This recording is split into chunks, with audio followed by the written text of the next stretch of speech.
네, 안녕하세요. 시대에듀 이유정 변리사입니다. 네, 오늘은 변리사 시험 초시생분들 대상으로 변리사 시험 합격 전략 설명회 진행하겠습니다. 네, 저는 시대에듀에서 상표법을 담당하고 있는 이유정 변리사입니다. 우선 변리사 시험 출제 경향에 대해서 먼저 설명드려보도록 하겠습니다. 변리사 시험은 이렇게 크게 1차 시험과 2차 시험 두 가지로 나뉘어져 있는데요. 통상적으로 1차 시험은 보통 한 2월 정도의 겨울에 보시게 되고 이제 1차 시험을 합격하게 되면은 2차 시험을 보실 수 있는 기회가 주어집니다. 2차 시험은 여름 한 7, 8월쯤에 보게 되고요. 여기서 특이한 점이 1차 시험을 한번 합격하신 이후에는 2차 시험을 두 번 볼 수 있는 기회가 주어집니다. 그래서 설령 2차 시험을 한번 떨어진다고 하더라도 그 다음 해에 열리는 2차 시험을 바로 다시 보실 수가 있습니다. 그래서 이제 2차 시험까지 합격을 하게 되시면은 비로소 이 변리사라는 자격증이 주어집니다. 우선 1차 시험에 대해서 먼저 설명을 드려보자면요. 1차 시험은 여러분들께서 익숙하신 객관식 시험으로 구성이 되고 있습니다. 그래서 아무래도 객관식 시험이다 보니까 더더욱 그 기출문제의 중요성이 굉장히 크겠고요. 1차 시험은 크게 과목이 세 가지로 나뉘어져 있습니다. 민법, 산업재산권법, 자연과학 이렇게 세 가지로 나뉘어져 있는데 민법과 산업재산권법은 그 법과 과목 명에서도 알 수 있다시피 법에 대한 시험입니다. 그래서 법에 대한 시험이다 보니까 아무래도 법조문이 굉장히 많은 문제 유형을 차지하고 있습니다. 그리고 법조문뿐만이 아니라 특허법원, 대법원과 같은 그렇게 법정에서 판시해준 판례에 대해서도 굉장히 많이 문제로서 출제가 되고 있습니다. 1차 시험을 합격하기 위해서는 우리가 해야 할 것은 당연히 공부를 열심히 해야 되는 것일 텐데요. 굉장히 간단합니다. 1차 시험의 기본서 그리고 법조문을 위주로 공부를 하시면 되겠고요. 그리고 객관식 시험이다 보니까 기출문제를 중심으로 문제집을 많이 수해독하시면서 그 문제에 대한 감을 익히시면 될 것 같습니다. 1차 시험을 합격하신 이후에 이제 2차 시험을 대비하셔야 되는데요. 2차 시험은 1차 시험과 가장 큰 차이가 있는 것이 바로 논술형 시험이라는 것입니다.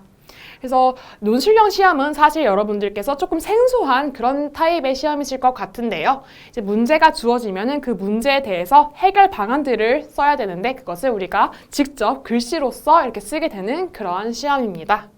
그래서 2차 시험은 마찬가지로 1차 시험과 같이 이제 특허법, 상표법과 같은 그런 과목들이 있고요. 그리고 그 외에 민사소송법이라는 과목이 새로 추가가 되고 또 선택 과목을 우리가 시험에 보게 됩니다. 그리고 2차 시험의 또 특이한 점은 시험장에 법조문이 주어집니다. 1차 시험의 경우에는 시험장에 아무것도 주어지지 않기 때문에 이 법조문을 묻는 문제가 나와도 그 법조문이 내 머릿속에 모두 들어가 있어야 하는 것에 반면에 이 2차 시험의 경우에는 법조문만큼은 시험장에서 주어져서 그 법조문에 대해서는 오픈북으로 시험을 볼 수가 있다라고 생각하시면 될 것 같습니다. 그렇다면 이제 법조문을 암기하는 것을 넘어서서 그 법조문을 내가 얼만큼 제대로 이해하고 있느냐, 얼만큼 깊게 이해하고 있느냐가 이 시험에서 굉장히 중요한 요소가 되겠죠. 그렇기 때문에 법조문 그리고 판례에 대한 이해도가 이 시험의 당락을 좌우하는 요소가 될 수 있겠습니다. 그래서 2차 시험을 준비하실 때도 2차 시험 각 과목별 기본서 그리고 법조문 그리고 과목에 대한 판례집을 위주로 공부를 해주시면 되겠고요. 그리고 1차 시험의 경우에는 이제 문제집을 가지고 공부하셨던 것과 비교해서 2차 시험의 경우에는 논술형 시험이기 때문에 그런 기출문제 그리고 그 기출문제에 맞는 논술 답안들 이런 것들 우리가 모아놓은 것을 사례집이라고도 말을 하는데요. 그런 사례집들을 수해독하면서 문제에 대해서 감을 익히시는 것이 중요합니다. 그래서 1차 시험에 관해서 과목별 공부 방법들을 간단히 설명드려보자면요. 1차 시험은 이렇게 민법, 그리고 특허법, 상표법, 디자인법으로 우리가 일컫는 산업재산권법 이렇게 두 가지 법 과목이 있습니다. 우선 여러분들께서 가장 먼저 공부하시게 될 것은 바로 이 민법이라는 과목인데요. 사실 민법은 우리가 이제 변리사로 합격하고 나서 변리사의 전문 영역이라고 보기는 어렵습니다. 민법은 생활과 밀접한 그런 법이기 때문에 예를 들어서 여러분들 부동산 임대차 계약을 하시던지 전세 계약을 하시던지 그러한 내용들이 모두 이 민법에 관련된 내용이다 이렇게 생각하시면 편하실 것 같습니다. 그래서 민법은 이제 기본서를 통해서 공부를 시작하시면 되고 양이 굉장히 많기 때문에 가장 처음부터 공부 시작하셔서 꾸준히 공부하시는 것을 권장드립니다. 그리고 그 이후로는 이제 특허법부터 시작해서 상표법, 디자인보호법의 순서대로 공부를 진행하시게 되는데요. 특허법과 상표법 모두 조문을 가지고 판례를 중심으로 공부를 하시면 되고, 특히 상표법의 경우에는 제가 담당하고 있기 때문에 저와 같이 기본 강의 들으신 이후에 문제풀이 같이 진행하시면 될 것 같습니다. 그리고 마지막으로 이 디자인보호법의 경우에는 사실 특허법과 상표법과 겹치는 부분들이 많기 때문에 양이 조금 적다고 느끼실 수 있을 것 같아요. 그래서 이 다른 법들과 차이되는 다른 부분들을 위주로 공부하시면 될 것 같습니다. 네, 그리고 1차 시험의 경우에는 이제 자연과학도 이렇게 필수 과목으로 들어가 있는데요. 이 자연과학이라 함은 물, 화, 생, 지 총 이렇게 4과목으로 또 세부적으로 나뉘어지게 됩니다. 그래서 물리와 화학 같은 경우에는 약간 그 시험의 난이도가 사실 널뛰기예요. 어렵게 나올 때는 어렵게 나오고 또 그에 반해서 쉽게 나올 때는 쉽게 나오기 때문에 만약에 쉽게 나왔을 경우에는 그 모든 문제들을 맞추겠다라는 생각으로 공부를 하시면 되겠지만 어려운 것이 나왔을 때를 대비해서 내가 어렵게 나와도 모든 문제를 맞추겠다 이런 식으로 접근하시면 약간 효율이 떨어질 수가 있습니다. 그래서 물리와 화학 같은 경우에는 모든 문제를 다 맞추겠다라는 마음가짐보다는 내가 어느 정도 어느 수준까지는 맞추고 그것보다 더 어려운 수준으로 나오면은 그때는 그냥 버리는 문제로 삼겠다 이러한 마인드로 접근하시는 것이 좋을 것 같습니다. 그에 반해서 생물이랑 지구과학은 난이도가 다소 약간 평탄한 편이고 그리고 법 과목과 약간 비슷하게 암기할 부분이 굉장히 많은 그러한 과목이기 때문에 보통 많은 수험생분들께서 이 생물이랑 지구과학에서는 고득점을 하는 것을 목표로 삼고 계십니다. 그래서 생물과 지구과학에 대해서도 특정 분야에 치중하지 않고 넓은 분야를 꼼꼼하게 공부하시는 것이 좋을 것 같습니다. 그리고 이제 1차 시험에 합격하신 이후에는 이제 본격적으로 2차 시험을 공부하시게 되는데요. 2차 시험의 과목은 이렇게 4가지로 나눠집니다. 특허법, 상표법 이 2가지 과목은 우리 1차 시험에서 산업재산권법이라는 이름 하에 이미 공부했던 과목이기 때문에 아무래도 좀 친숙하게 다시 보실 수 있을 것 같고요. 2차 시험에서 새로 추가되는 과목이 바로 이 민사소송법 과목입니다. 민법 같은 경우에는 이제 1차 시험만 보는 과목임에 반해서 이 민사소송법은 2차 시험에서만 보는 과목인데요. 이 민사소송법도 양이 사실 굉장히 많습니다. 그렇기 때문에 2차 시험에서 민사소송법도 굉장히 열심히 공부하셔야 합니다. 그리고 마지막으로 2차 시험에는 이렇게 특허법, 상표법, 민사소송법 3가지의 필수 과목 그리고 나머지 선택 과목이 있습니다. 선택 과목이라 하면 말 그대로 과목들이 굉장히 많은데 그중에 내가 하나를 선택하는 거예요. 그래서 예시로 이렇게 디자인보호법도 있고 이 외에 저작권법, 회로이론, 연력학과 같이 굉장히 많은 과목들이 있어서 그중에서 자기가 자신 있는 것을 선택하시면 되는데요. 또 특이한 점이 이 선택 과목의 경우에는 50점만 넘으면 합격하고 50점 미만이면은 아예 불합격시켜버리는 이렇게 패스 앤 페일 제도로 운영이 되고 있습니다.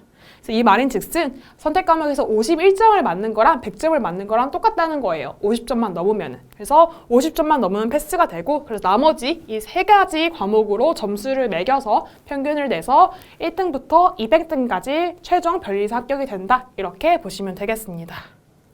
근데 선택 과목의 경우에 사실 디자인보호법을 응시하시는 수험생들이 가장 많기는 합니다. 아무래도 1차 시험에서 한번 다뤘던 내용이기 때문에 이미 한번 공부했던 거를 다시 2차 시험 때도 선택하시면은 약간 효율적으로 공부하실 수가 있기 때문에 그런 이유로 많은 분들이 디자인보호법을 선택하시는 것 같습니다. 네, 그리고 이제 시대일교에서 제공하고 있는 변리사 강의에 대해서 설명을 드려보도록 할게요. 시대일교에서는 지금 변리사 영원 합격 패스라는 상품을 제공을 하고 있는데요.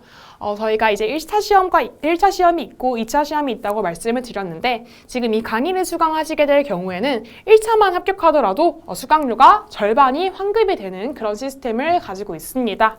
그리고 나중에 최종 합격까지 하게 되시면은 전액을 다시 환불을 해드리는데요. 그래서 이러한 동기부여를 가지고 더 열심히 공부하시면 좋을 것 같습니다.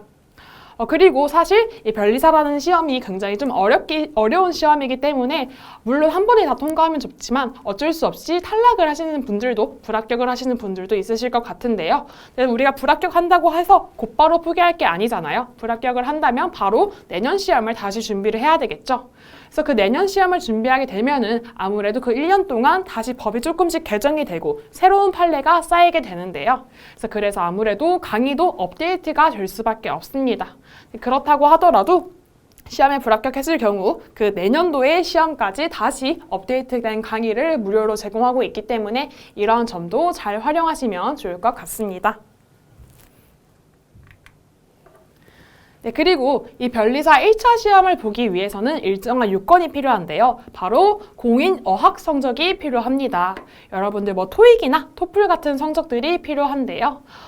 토익이나 토플 성적이 이미 있으신 분들은 그 성적으로 이제 1차 시험 응시 요건을 맞추셔도 될 텐데 만약에 그런 것이 없으신 분들께서는 토익, 토플 외에도 이 GTLF라는 성적이 있으면은 변리사 시험 응시 자격 요건을 갖추실 수가 있습니다.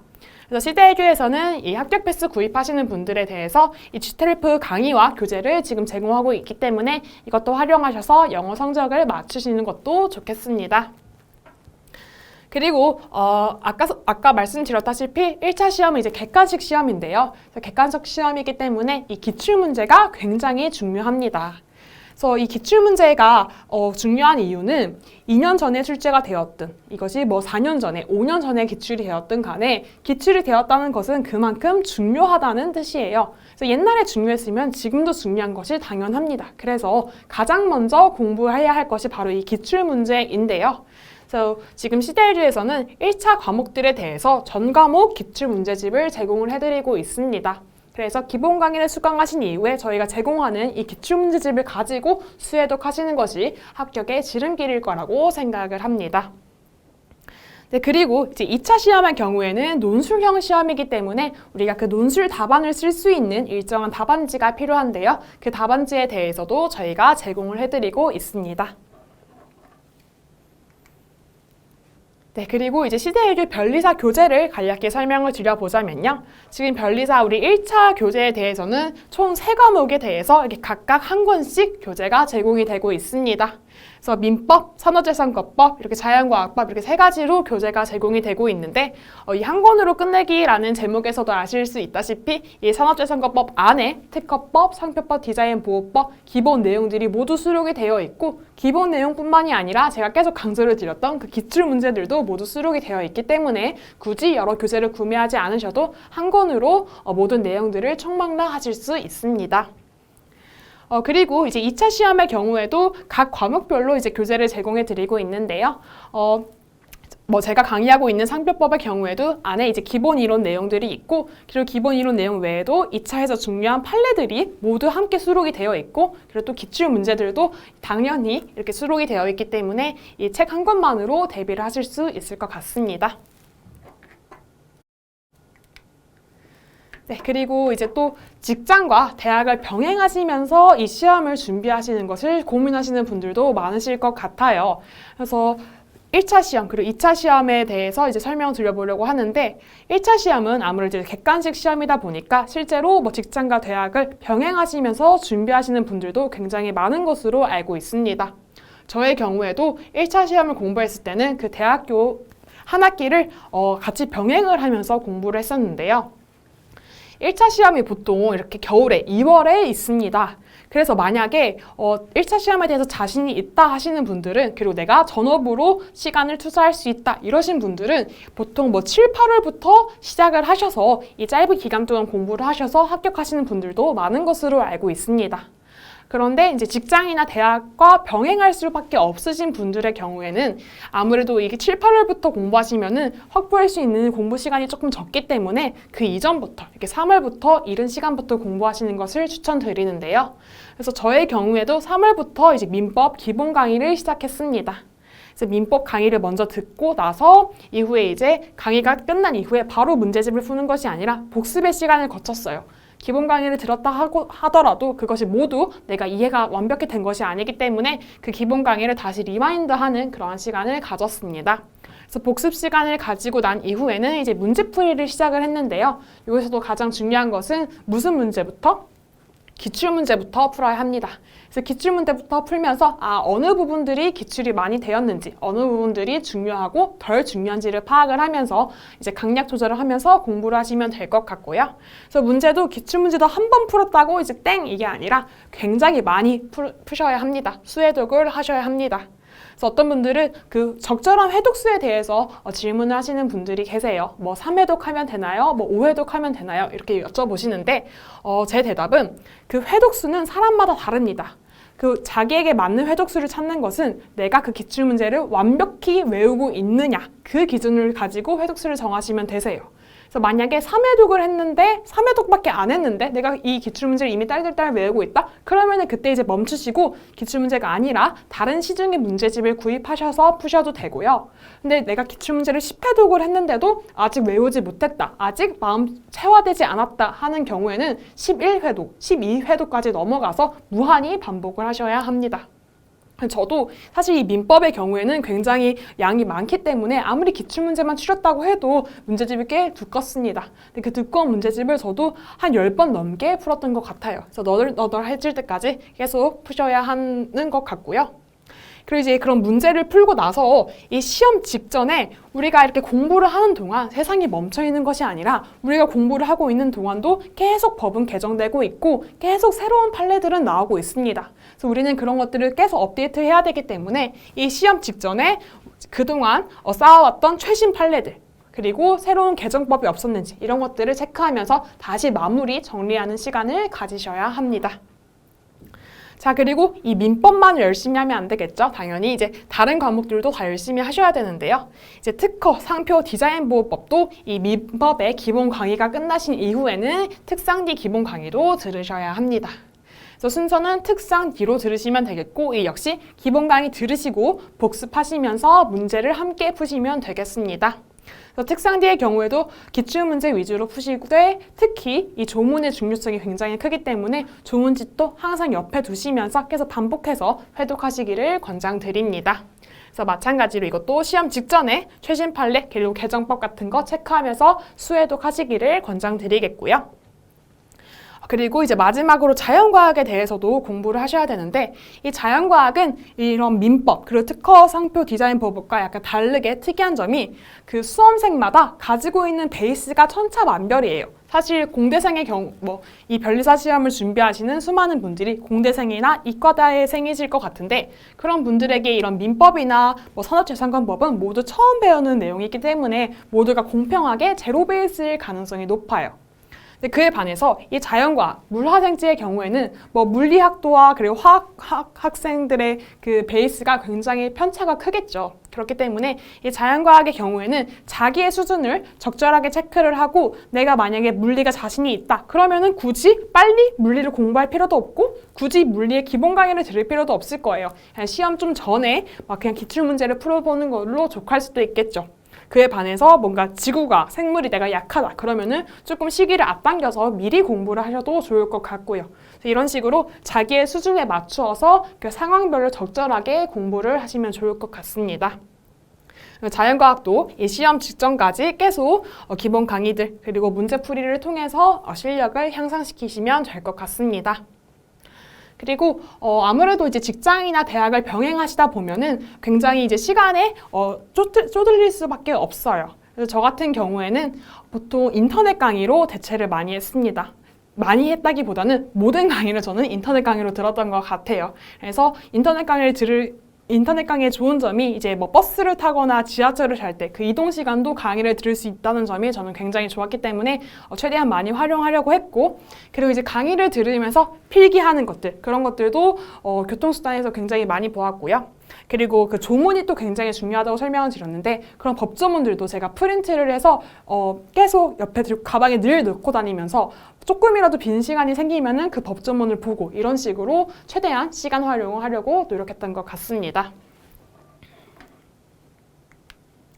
네, 그리고 이제 1차 시험을 합격하게 되면은 바로 이제 2차 시험을 준비하셔야 되는데요. 이제 1차 시험이 2월에 이제 봤는데 2차 시험이 굉장히 또 바로 짧은 시기에 바로 보게 됩니다. 이 7월에 보게 돼서 사실 충분한 시간이 주어지지 않아요. 그렇기 때문에 저희가 쉴 수 있는 시간은 없고 1차 시험 끝나자마자 내가 합격하겠다는 확신이 드신다면 곧바로 2차 시험을 달리셔야 합니다. 자, 2차 시험에서는 이제 민사소송법이라는 새로운 과목이 추가가 되기 때문에 바로 이제 이 민사소송법을 바로 스타트를 끊으셔야 하겠고요. 이 민사소송법도 민법 뺨칠만큼 굉장히 양이 많기 때문에 이 기본 강의를 보통 한 달이나 2달 동안 이렇게 들으시게 됩니다. 그래서 저는 이 기본 강의를 듣는 시간도 최대한 단축을 시키고자 인터넷 강의로 모두 대체를 했던 것 같아요. 그래서 하루에 이 민사소송법 인터넷 강의를 막 8시간씩 들으면서 최대한 빨리 단기간에 끝내려고 했습니다. 그래서 민사소송법 기본 강의를 끝낸 이후에는 이제 문제풀이를 하고 문제풀이를 병행하면서 계속 회독을 하게 됩니다. 그래서 여기서 말하는 문제풀이라 하면 2차 시험이다 보니까 논술 문제를 의미하는 거겠죠.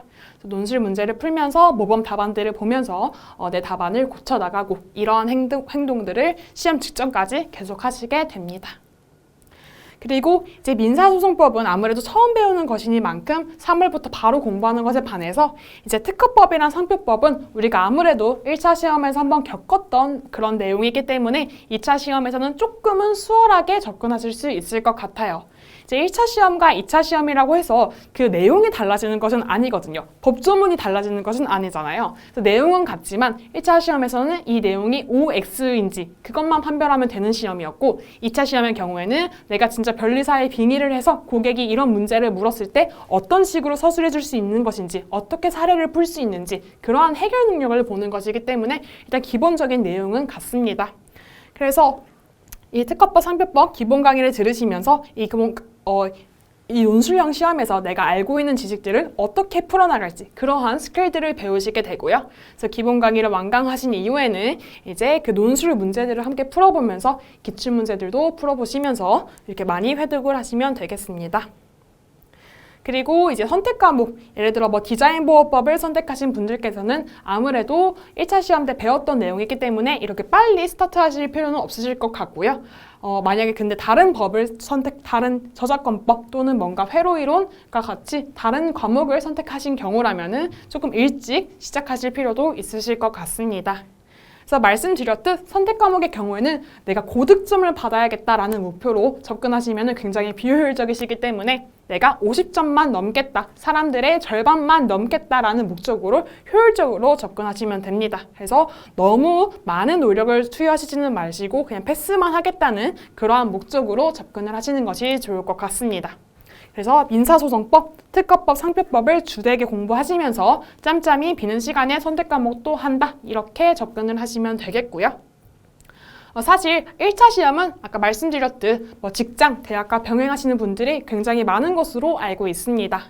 자, 그런데 사실 이 2차 시험의 경우에는 이 표에서도 보시다시피 굉장히 공부할 수 있는 시간이 짧기 때문에 사실 전업으로 공부를 하기에도 턱없이 부족한 시간입니다.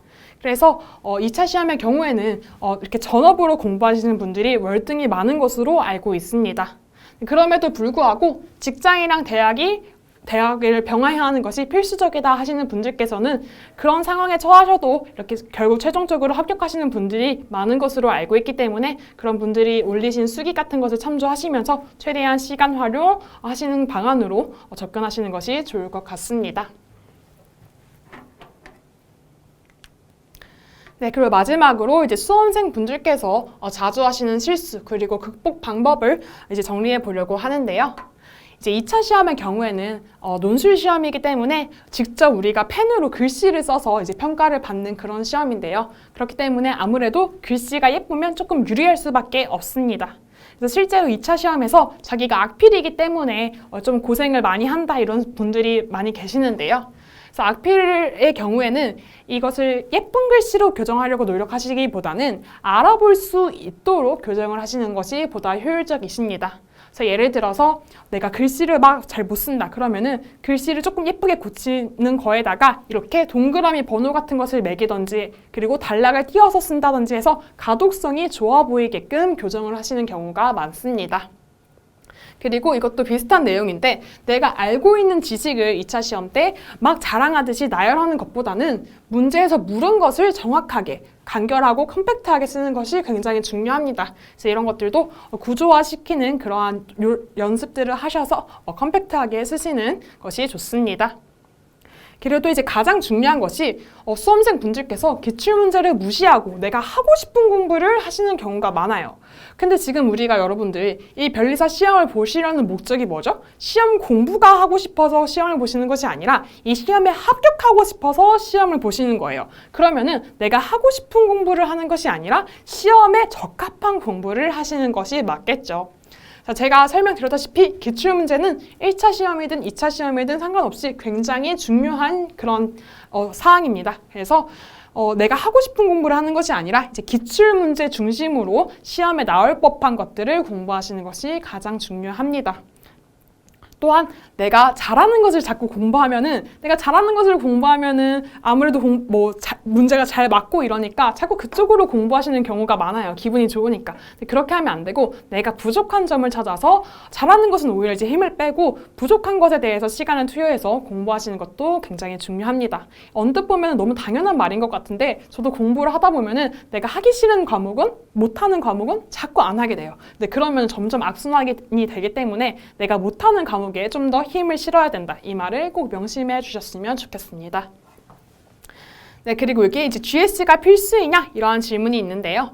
이 GS라 함은 이제 그룹 스터디의 약자로 따서 이렇게 GS라고 부르는데 이 변리사 수험계에서 GS라 함은 우리가 2차 시험이 논술형 시험이기 때문에 직접 뭔가 현장에 가서 모의고사를 치러보고 내가 쓴 답안을 채점을 받아보고 이런 것을 우리가 GS라고 부르곤 합니다. 그래서 이 GS가 필수인지에 대해서 이 공부 스타일에 따라 상이하다라는 말씀을 드리고 싶은데요. 요즘 이 GS라는 것은 사실 자기가 집에서도 의지만 있으면은 이제 문제를 가지고 시간을 스톱워치로 재면서 풀 수 있기 때문에 그러한 방식으로 하셔도 되고, 만약에 내가 긴장을 너무 많이 하고 현장감을 느끼고 싶다 하시는 분들은 실제로 이제 그 모의고사를 직접 보셔도 될 것 같습니다. 그래서 이거는 자기의 스타일에 따라서 상이하게 선택할 수 있는 내용이다 라고 이해를 해주시면 될 것 같습니다. 네, 그리고 마지막으로 이제 모든 논점을 분석한다 라고 나와 있는데, 사실 우리가 이제 변리사 시험 공부를 하면서 변리사는 굉장히 어려운 시험이기 때문에 내가 이 시험을 공부하려면 모든 것을 다 알아야겠다, 모든 것을 100% 꼼꼼하게 알아야겠다 라는 방식으로 접근을 하시면 오히려 패착이 될 수가 있습니다. 당연히 모든 것을 100% 알면은 좋겠죠. 하지만 그것은 이상에 불과하고요. 굉장히 그걸 현실화시키기는 어렵습니다. 그래서 우리는 학자가 되려는 것이 아니라 그냥 시험에 통과하는 것이 목적이기 때문에 이 시험을 합격할 수 있을 만큼만 공부하는 것이 효율적입니다. 그래서 자꾸 제가 강조드리지만 기출문제를 중심으로 효율적으로 중요도를 파악해서 강약 조절을 하시는 것이 가장 중요하다는 말씀 드리고 싶습니다. 네, 지금까지 변리사 합격 전략 설명에 마치도록 하겠습니다. 네, 지금까지 시대외교에서 상표법 강의를 맡고 있는 이유정 변리사였습니다. 감사합니다.